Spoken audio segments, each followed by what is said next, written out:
OVP Chief of Staff Attorney Zulaika Lopez pinapasabina para humarap sa impeachment court sa susunod na linggo.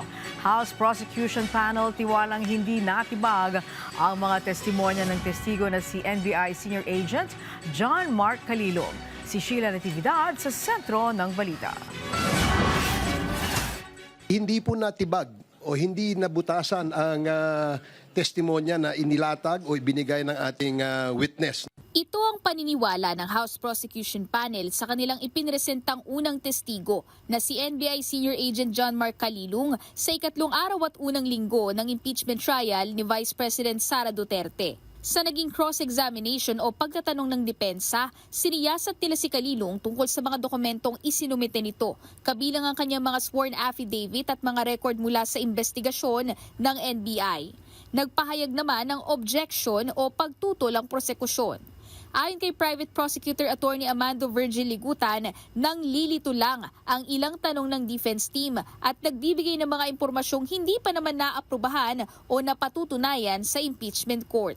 For the record, Your Honor, please, that document is not yet presented in courts as a documentary evidence, Your Honor, please. So highly improper for the defense to elicit that document through this witness precisely because this witness did not yet identify the affidavit of investigation. Pagkatapos naman ng pagdinig, sinabi ni House Impeachment Advisor Robert Ace Barbers na nabigo ang depensa na pahinain ang testimonya ni Calilong at i-impeach umano ito bilang witness. Dagdag pa niya, wala namang naging pagbabago o consistent ang mga pahayag ng testigo mula pa sa umpisa ng investigasyon hanggang sa pagharap nito sa impeachment court.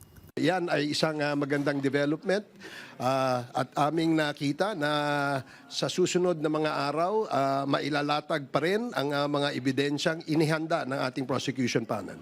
Nagpaalala naman ang House Prosecution Panel sa publiko na huwag manghusga agad o magbigay ng maagang desisyon dahil nag-uumpisa pa lamang ang impeachment trial. Ayon naman kay Impeachment Prosecutor Ramon Rodrigo Gutierrez, dapat tingnan ang proseso base sa lakas ng mga ebidensyang ipinipresenta sa korte. This is not the process, the whole process of impeachment trial is not about yung paramihan po ng mga motion that was granted or paramihan po ng puntos na binibilang po ng ating mga kababayan na nanonood.